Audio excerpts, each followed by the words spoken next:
大家好, 여러분 안녕하세요. 진윤영입니다. 자, 오늘도 저와 함께 힘차게 HSK 4급 기본이론 공부 시작해 보도록 하겠습니다. 오늘은요, 쓰기 일부분 저랑 같이 공부하실 거고요. 오늘 배우는 내용은 좀 뭐라 그래야 되지? 보기에는 되게 복잡하지만 이거였어? 라고 생각할 수 있을 만한 되게 간단한 문제라고 생각해 주시면 되겠습니다. 이름 때문에 아마 어려우실 거예요. 연동문과 조년문에 대해서 한번 배워보도록 하겠습니다. 근데 이제 문법적인 용어는요, 이제 저 같은 사람을 위해서 그냥 존재하는 거고, 여러분들은 그냥 개념만 챙겨가 주시면 돼요. 여기 이렇게 되게 길게 써놨는데, 이렇게 설명할게요. 연동문은요, 동사가 그냥 계속 연결된 문장이라고 생각해 주시면 돼요. 제가 어제요, 촬영장에 와서 촬영을 하고 밥을 먹고 집에 갔답니다. 동작 쭉 연결되죠. 이게 연동문이에요. 이렇게 생각해 주시면 되고, 조년문은요, 이렇게 생각해 주시면 돼요. 주어 자리에 장소가 오는, 영어로 따지면 there is there라 이거 배운다라고 생각해 주시면 돼요. 근데 우리 말에도 책상 위에 꽃이 있어요. 이렇게 할 수 있잖아요. 그래서 이 장소에 어떤 물체가 존재한다. 그래서 존현이라고 나와요. 현재 존재한다. 이렇게 생각해 주시면 돼요. 요 개념만 잡아가시면 어렵지 않게 쓰기 일부분 문제 푸실 수 있습니다.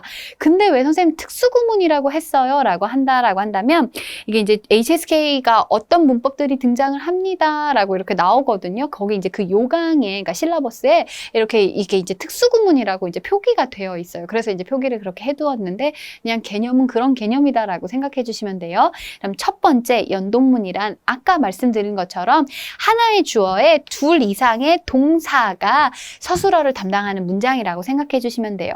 촬영장에 와서 밥을 먹고 촬영을 하고 집에 갔어요. 이렇게 동사들이 쭉 연결되는, 그래서 예문 한번 볼까요? 시작. 我骑自行车去公园. 저요 자전거 타고 공원 갑니다. 보이시죠? 첫 번째 동사 타다 보이실 거고, 두 번째 동사 가다라는 거 보이실 거예요. 그래서 한 문장에 동사가 여러 개가 나오는구나.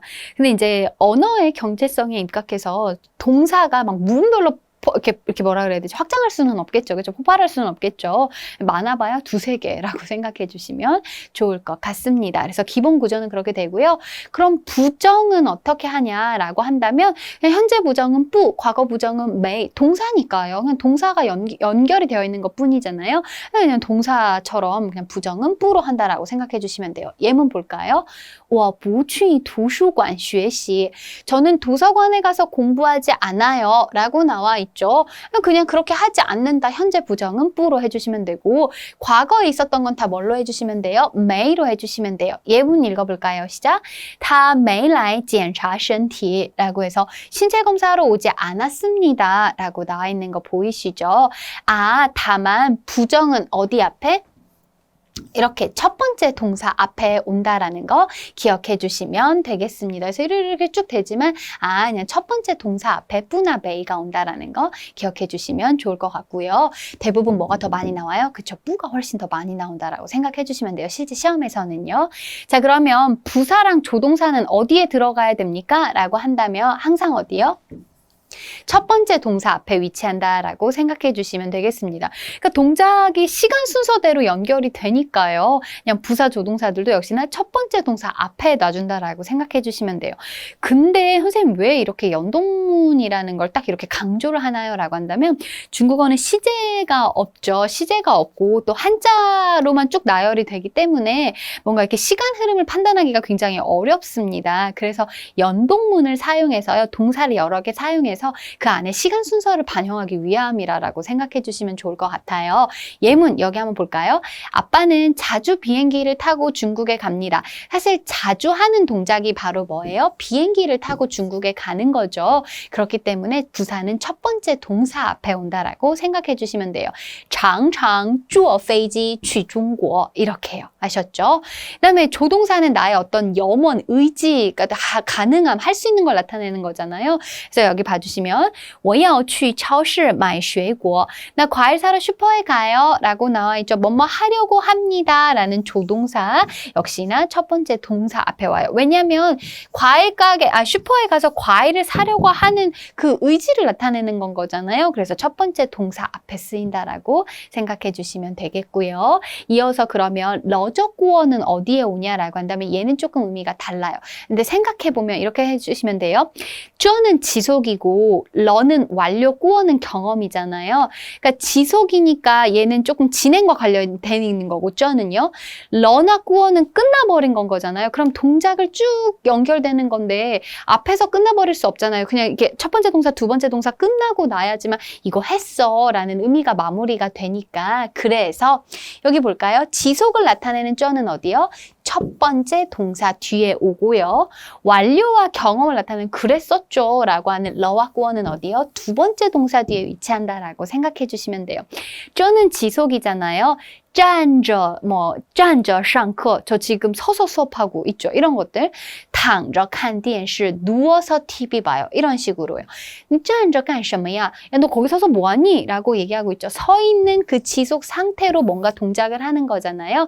그래서 지속을 나타내는 건 첫 번째 동사 뒤에 붙는다라고 생각해 주시면 되고 과거의 경험을 나타내는 过我去北京学习过汉语. 저 베이징 가서 중국어를 공부한 적이 있어요. 여기 지금 가고 공부하다잖아요. 선후 관계 마지막 뒤에 갖다 붙여주시면 된다라고 생각해 주시면 돼요. 러도 마찬가지예요. 他去上海出差了. 상해에 가서 출장을 하고 있는 거죠. 그래야 마지막에 붙어야 다 끝났구나라는 뉘앙스를 주는 거니까요. 두 번째 동사. 만약에 동사가 3개 있다면 세 번째 동사 이렇게 뒤에 붙는다라고 생각해 주시면 돼요. 근데 4급은 세 번째 동사까지 나오는 경우가 극히 드뭅니다.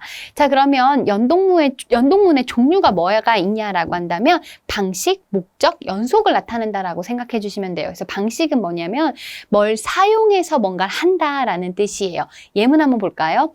我用铅笔写字. 나 연필로 글씨 쓴다 라고 나오죠. 이것도 시간 순서 완벽하게 가요. 글씨 쓰려면 일단 뭐부터 해야 돼요? 연필, 펜 잡아야죠. 그래서 이용이라는 표현 보이시죠? 연필로 글씨 쓰는 거야. 이렇게 방식을 나타낼 수 있습니다. 그래서 왜 중국 사람들이 간혹 얘기할 때 용 한유 슈어 중국어로 얘기해 라고 얘기하잖아요. 중국어를 사용해서 슈어 말하는 거니까요. 이렇게 방식을 나타낼 수 있고요. 또는요 목적을 나타낼 수 있어요. 예를 들어서 여기 예문 볼까요? 我去图书馆借书. 나 도서관에 책 빌리러 가요 라고 나와 있죠. 도서관에 가는 목적이 뭐예요? 책을 빌리는 거니까요. 그래서 이렇게 두 번째 동사가 첫 번째 동사의 목적임을 나타낼 수 있습니다. 하지만 그것도 연동문의 특징에서 보면 도서관을 가야지만 책을 빌리죠. 시간 순서 완벽하게 반영되어 있습니다. 역시나 연속해서 발생함을 나타낼 수도 있어요. 예문 볼까요? 我们开个会来讨论一下吧. 우리 회의를 열어서 이 문제 얘기해요 라고 나왔죠. 회의를 열어야지만 사람들이 토론을 하죠. 근데 이제 회의가 딱 시작이 되면 바로 이렇게 토론을 하는 거니까 이렇게 연속됨을 나타낼 수도 있습니다. 근데 사실 이제 연동문의 종류라고 해서 이렇게 정리가 되어 있지만 시간의 순서대로 반영이 되어 있구나라는 거 기억해 주시면 돼요. 그럼 이어서 네 번째는 또 뭐가 있냐면 결과를 나타낼 수도 있습니다. 여기 같이 한번 읽어볼까요? 我们班参加篮球比赛拿了第一. 우리 반이요 농구 시합에 참가해서요 1등 했다니까요. 이렇게 얘기해서 당연히 그쵸 결과를 또 나타낼 수도 있겠고요. 이게 중요합니다. 이게 조금 헷갈리실 텐데 어떤 유무를 나타내요. 그렇게 되려면 당연히 요와 메요가 들어가줘야 되겠죠. 여기 한번 볼까요? 我有东西给你 라고 나왔죠. 나 너한테 줄 거 있어 라고 하죠. 우리는 줄 거 있어 이렇게 표현하는데 일단 상대방에게 뭔가를 주려면 뭐부터 해야 돼요? 물건이 있어야 되는 거죠. 有东西 그러니까 선후 시간의 흐름 반영이 완벽하게 퍼펙트하게 다 되어 있습니다. 여기도 볼까요? 我没有时间吃饭. 밥 먹을 시간 없어요 라고 얘기하는데 먹고 난 시간이 아니라 시간이 없어야지만 선행 조건이 돼야지만 밥을 먹든지 뭔가를 할 거 아니에요. 그렇죠? 그래서 이렇게 유무를 나타낼 수도 있다라는 거 기억해 주시면 되겠습니다. 자, 조년문은요. 아까 얘기했죠. 장소에 뭔가가 있다. 대부분 there is, there are 이렇게 생각해 주시면 되는데 목적 목적어 자리에는요, 그러니까 우리가 잘 모르는 거예요. 예를 들어서 한번 볼게요. 这儿有咖啡, 여기 커피가 있네 라고 얘기하는데 말하는 사람, 화자, 청자 모두 커피는 커피인데 얘가 모카 커피인지 아이스 아메리카노인지는 몰라요. 아, 그냥 커피 정도가 있구나라고 생각해 주시면 돼요. 그래서 여기 제가 뭐라고 썼어요? 어떤 장소에 확실히 모르는 어떤 사람이나 사물이 존재함을 나타내는 걸 조년문이라고 표현을 합니다. 그래서 这儿有咖啡 장소, 주어 자리에 들어가 있음을 알 수 있고요. 이어서 그러면 특징을 좀 살펴본다라고 한다면요. 주어는 당연히 뭐가 된다? 장소와 시간이 된다라는 거 기억해 주시면 돼요. 우리가 이때까지 알고 있는 건 주어 자리에는 사람, 사물 같은 것들이 왔었지만 장소나 시간이 올 수도 있다. 우리도 이렇게 하잖아요. 여기 뭐가 있네? 라고 하지만 어제 누가 왔었다? 이렇게도 표현하잖아요. 그러니까 주어 자리에 장소와 시간이 올 수 있다라고 생각해 주시면 돼요. 다만 어디에서 라고 한다고 해서 뭐 이렇게 전치사 짜이나 총을 붙여서 얘기하지는 않아요. 그렇게 되면 전치사구가 앞으로 왔나? 라고 혼동할 수 있기 때문이에요. 그래서 이렇게 짜이나 총은 붙이지 않아요. 예문 볼까요? 桌子上有一杯咖啡. 책상 위에 커피 한 잔이 있네. 어떤 커피인지는 몰라요. 그렇죠? 이렇게 쓰거나요. 여기 볼까요? 教室里坐着一个人. 야, 교실에 누가 앉아있어. 이렇게 얘기하죠. 우리도 야, 교실에 누가 앉아있어 라고 하면 그 누가가 누군지는 모르잖아요. 그렇죠? 그래서 이렇게 표현을 합니다. 그래서 조년문의 특징은요. 장소에 뭐가 있어. 이거라고 생각해 주시면 돼요. 그럼 사람이 공간에서 시간으로, 그러니까 구체적인 것에서 추상적으로 가게 되죠. 마찬가지로 시간도 올 수 있어요. 여기는 지금 제가 여긴 장소를 표현했는데 뒤에 바로 넘길게요. 이걸 표현을 쓴 건 여기 종자 안 붙는다라는 거 강조하기 위해서 쓴 거고요. 뒤에 여기 잠깐 봐주시면 여기 한번 읽어볼까요? 시작. 昨天来了一个人. 보이시죠? 어제 누가 왔어 라고 나와 있는 거 보이시죠? 그러니까 누군지도 잘 모르죠. 그러니까 주어 자리에는 장소와 시간이 온다라는 거 기억해 주시면 좋을 것 같고요. 자, 그러면 수러 부분은 어떤 특징이 있냐라고 얘기한다면 여기 보이시죠? 동사는 주로 있다. 왜냐면 존재한다 라고 얘기했으니까 이 존재를 나타낼 수 있는 여라든지 실 또는 동사 뒤에 쯔가 붙어서 그러한 지속 상태예요 같은 것들을 나타낼 수 있어요. 또는요. 수러는 어떤 사람이나 사물이 존재함 또는 출현이나 사라짐을 나타내기 때문에 이렇게 왔었다, 来了, 走了, 갔더라 이런 식으로 동사들이 온다라고 생각해 주시면 되겠습니다. 그래서 봐주시면 桌子上有一本书 라는 표현은 어렵지 않으실 것 같고요. 여기 한번 볼까요? 시작. 墙上挂着一张画 이라고 나왔죠. 벽에 그림이 한 장 걸려 있어요. 여러분, 그림이 한 장 걸려 있다라고 한다면 머릿속에 뭐가 떠오르세요? 벽에 그림 딱 붙여져 있는 거 이게 딱 떠오르시죠? 이 그림 지금 붙인 거 아니에요? 과거부터 지금까지 계속 그러한 상태인 거잖아요. 주어가 들어가 있음을 알 수 있습니다. 그래서 쓰기 일부분에서는 이게 가장 시험 문제에 많이 나온다라고 생각해 주시면 돼요. 그래서 어디에 뭐가 있구나라고 생각해 주시면 돼요. 마찬가지로 공간, 시간에서도 사용했어서 어제 누가 왔었어, 来了 라는 표현들도 사용할 수 있다라고 기억해 주시면 되겠죠. 근데 시간은 대부분 잘 시험 문제에 나오지 않아요. 목적어는 제가 아까 뭐라 그랬어요? 그 장소에 뭔가 모르는 게 있어, 뭔가가 있어, 뭔가가 있어, 잘 모르는 거예요. 화자, 청자 다 몰라요. 그래서 여기 보이시죠? 비한정적인 대상, 구체적이지 않은 특정한 것이 아닌, 그러니까 모르는 거에 온다라고 생각해 주시면 돼요.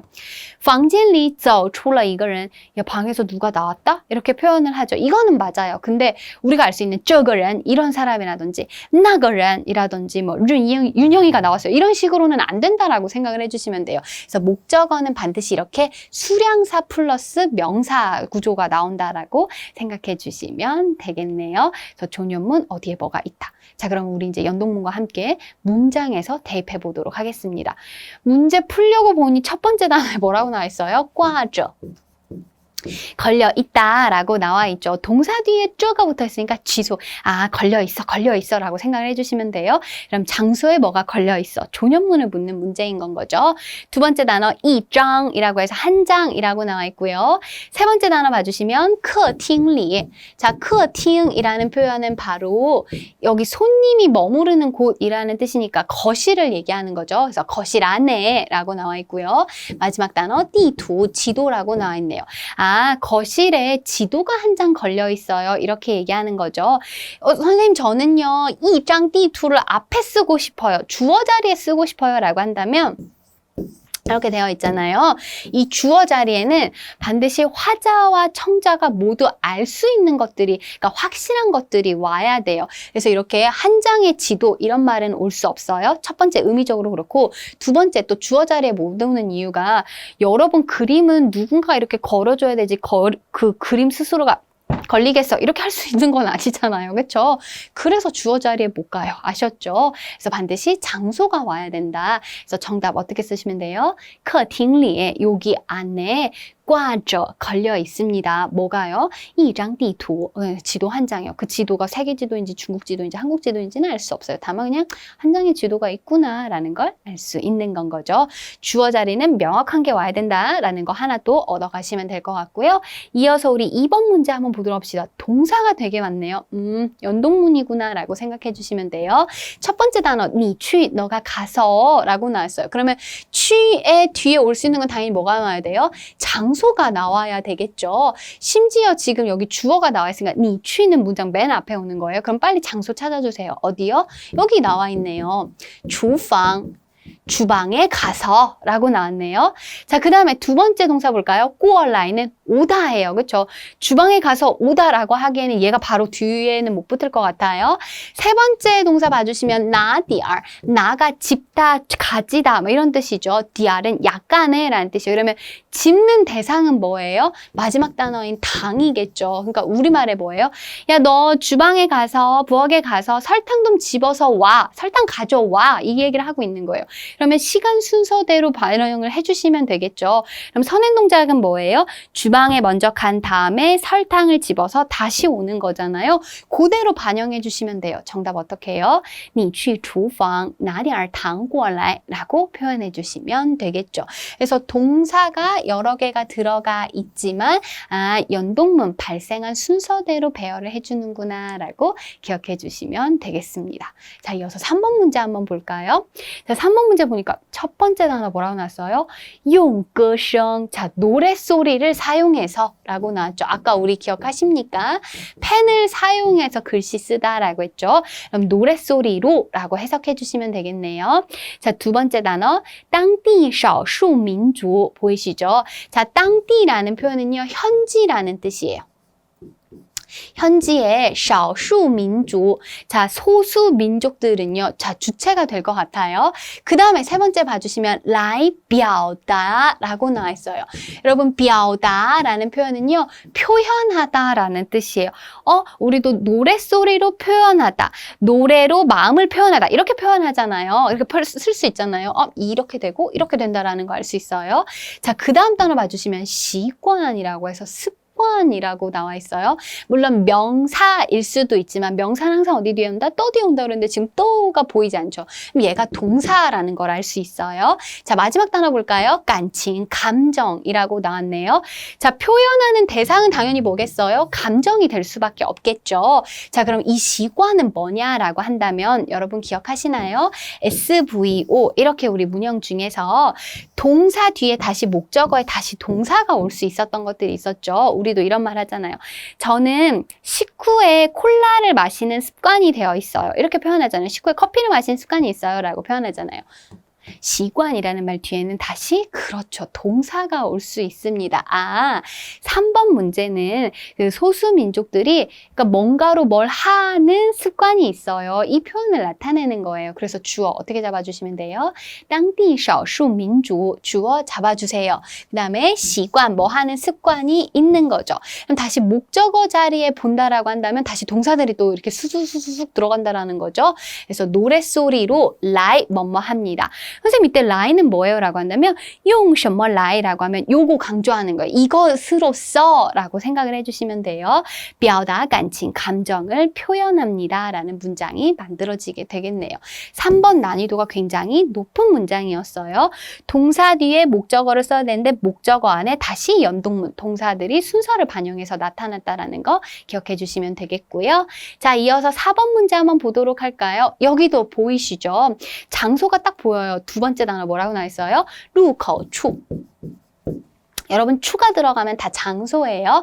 자, 그 다음 세 번째 단어 볼까요? 停车라고 얘기해서 그쵸, 주차하다라고 나와 있고 마지막 단어 이렇게 쓸게요. 允许.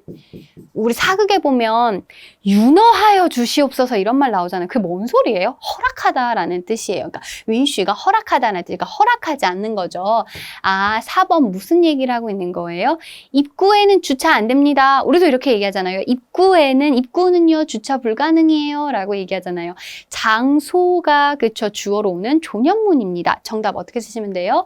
入口处를 쓰시면 되고 不允许停车라고 표현해 주시면 되겠죠. 그래서 이렇게 장소, 장소가 주어 자리에도 오는구나 라는 거 기억해 주시면 되겠고요. 마지막 5번 문제 한번 보도록 할까요? 첫 번째 단어에 没有人이라고 나와서 그런 사람이 없다라는 동사가 하나 나와 있고요. 두 번째 단어 봐주시면 意见, 의견이라고 나와 있어요.